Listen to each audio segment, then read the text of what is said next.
Leadership without followers. That means that you don't have any followers right now. And then, someone might take that to be that you're not valuable or what you're doing's not valuable. It's not going to be worth anything because nobody's following it. Nobody's adapting it. Nobody's doing it. But, I would have you to think differently today because, I really believe that there's periods of time to where leaders you're not going to have followers, especially if you're really pioneering and you're really going after these new dimensions and new things, new pathways. You're not going to have followers going down these new paths. It's not going to be something that's going to be already laid out, like a laid out path. It's going to be something that you are blazing your own. You're not going to have followers during these moments. And so I want to talk about that because anytime you're building something new, you're creating something new, well, nobody's done it before. So no one really knows you're pivoting. You're in those moments by yourself, right? You're going to be by yourself as a leader, going forward on something and pioneering something no one's ever seen before. We are going to talk about leadership without followers. So, we're challenging that conventional notion. And, if you just look at history, we've had pioneers that have gone off and looked for gold and found more than that. We've had other people that have gone to find new countries, new lands. They've gone out on a boat. We're going to come back to that. They've gone out on a boat and they've literally went to venture off. They discovered things that we've never discovered before. As a leader, an innovator, isn't that what we're going to go do? We're trying to do that every day. We're trying to venture off into these new paths that lead to new lands because, hey, it might lead to gold, right? And it's okay. It's okay because that's what people want, something to strive after. They're on the road to innovation, whatever. Hey, that gold is whatever it is to you. We talk about meaning and innovation. That's what you're after. You're after it. You want that innovation. We have these unique challenges and opportunities that lie before us. As creative educational leaders, it's really important to look at things in a way that you can get the most out of every angle, right? So if you take a 360 view on it and you ask questions about these different aspects, it can lead you to paths that you never thought before. As a leader, you're going to have a pioneering vision. When you're going off into these new environments, these new places, you're going to have people that are not going to go with you. It may be everybody. There's been some crazy visions that people have, right? Crazy visions that when you first hear them, you kind of dismiss it because you're like, well, what is this? How could this actually happen? I bet that happened the first time somebody pitched the internet, right? Literally, you're thinking, how are we all going to be able to connect if I'm from here and you're from there? They probably weren't able to just understand it. So when you look back on history, there's things that happen, there's things that are built that you are amazed that happened and that were built because you really didn't see it. You didn't see it. When you're pursuing this vision that maybe you won't have followers for, you need to make sure to have resilience because it's a lot to really not have the support around you, because I know some leaders need the support, and so if they don't have the support, they don't go down that way. But what if you had not only a good idea, not only a great idea, but a God idea, and you knew you had to do it, and you had a purpose behind it, and you had a passion, and you had a will, not your will, but God's will behind it. And so, what if you did? Would you go ahead and embark on it alone? We're going to talk about this in a second, because there's some biblical leaders, such as Noah, who literally built an ark without rain anywhere in sight. And not only that, it hadn't been rain for some time. And people were literally looking at him like, what are you doing? Why are you building this ark for your family? But it was the Lord that told him. We're going to see it in the scripture.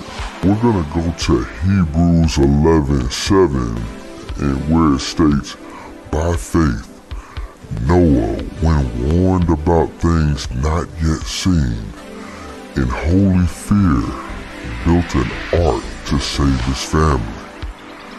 By his faith, he condemned the world and became heir of the righteousness that is keeping with faith. Guys, this is powerful. This is powerful because let's just break this down. By faith, Noah. And like I said, that the Lord imparted that into his spirit. By faith, Noah, when warned about things not yet seen. Are you telling me that you can be warned of things not yet seen?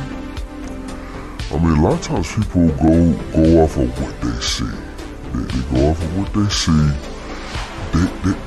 These things not yet seen. I mean, could it be that these things not yet seen are not only important, but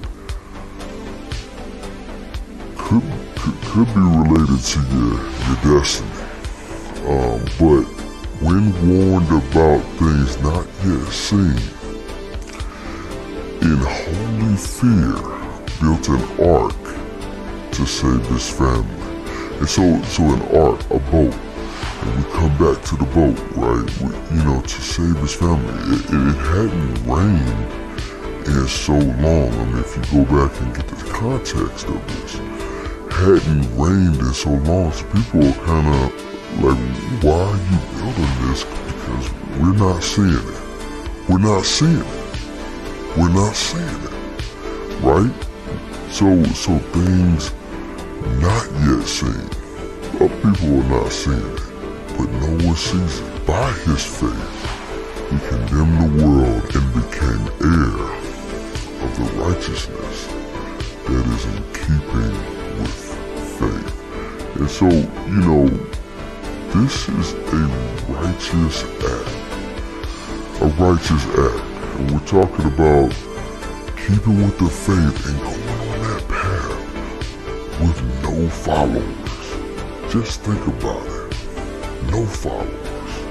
A lot of people wait for followers. They're literally waiting to see what everybody else thinks. Let's see what everybody else thinks. But what if, by faith, no followers, you struck out on a path, on a direction that was led by God? It was a God direction, a God idea, a God thought, by faith. What if you didn't have followers? Leadership without followers. So, creative educational leader, what if you led no followers? You started building it. You started creating it and building it like the ark, right? You started building it. People gonna laugh at you. They're gonna laugh at you. They're literally gonna laugh at you because they're like, we don't see it. Things not yet seen. Not yet seen. And you're building it. You're building it. They can't see it. Nobody can see it. When they see the ark, they gonna laugh. But hold on. What about the flood? What about the flood? So, if you know anything about this story in the Bible, there's a flood, and that's what this ark is being built for. Things not yet seen. Not yet seen. The Lord doesn't tell us everything about what's going to happen. It's not like He told Noah everything. He just put it in His spirit to build it. Is there anything that's in your spirit to build? Think about it. Think about it. I mean, we're in education to where we deal with people. Literally people. Is there something in your spirit to say, to build, to create, to enact, to lead? And are you waiting for followers? Or are you starting to build it? No followers. Pioneering. And one more thing. Noah displayed incredible obedience to what the Lord was telling him. And I'm telling you, a lot of times we hear these things. We feel them in our spirit. We feel them in our spirit, right? We get these ideas, these thoughts, and we don't do anything with it. But Noah had the obedience to build the ark. Will you build it? Will you build it? And so, creative educational leaders, when you're in your school, your building, your classroom, just think about this, that leadership isn't always about who's following you, but it's about vision, conviction, paving the way for transformative change. We want to make transformative change in our buildings, in students' lives. We want to transform them. We want what we're bringing to their lives to transform it. We want to pave the way for that. So it's not always about followers. I want you, creative educational leader, to embrace your role as a visionary, as a trailblazer, as a pioneer. We're literally creating the future of education. We're embarking on new territories, new ways of thinking, new ways of doing, molding not only our students' lives and minds, but our own minds and our own lives. Just because you don't have followers now, doesn't mean there won't be followers later. Just think of the people that wish they had built their own ark. Just think of it. You know, after they had laughed at Noah, and then the flood came, they were wishing, I wish I had built an ark for my family. The flood is coming. Are you building what you need to be building now? Are you distinguishing yourself? Are you asking the right questions? As we are in this workforce, the flood for us is the fourth industrial revolution. This is where AI, autonomous robots, machines, they're going to be overtaking not only the workforce as a whole, but I want to bring it closer to you. It's going to be overtaking our workforce. Just think about it. We need to be consistently innovating our thinking and what we're doing for students. That flood for us is coming, and you need to be prepared for it. When you're ahead of the curve, when you're an innovator, you're gonna see this. You're gonna see it. But here's the thing. The followers will come. And as a true creative educational leader, you've got to know that embarking on new territories, new paths, new ways of thinking, and leading into the unknown where no one follows you initially, trust me, they're gonna follow. And not only are they gonna follow, they're gonna reach that transformative change that they've been wishing in their lives. And speaking of change, I've got something for you. I've got something for you that you could have today. It's a thought innovation checklist. 10 questions for creative educational leaders. And these 10 questions can take you from that problem you're facing to innovation. Because all innovation starts with a question.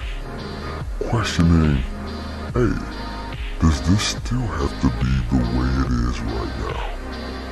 And that's what we're not doing today. We're not asking questions. I wanted to just inspire you to keep pushing the boundaries of innovation in education. As a creative educational leader, you have to have courage and perseverance, because if you're doing a different thing like building an ark when no rain is even happening, then you gotta be able to persevere through that time where people are pushing against your innovation, your thinking, your new ideas. And I'm telling you, you've gotta be able to persevere. So, thank you guys for being here today. I enjoyed our time together. I look forward to seeing you soon on the road to innovation.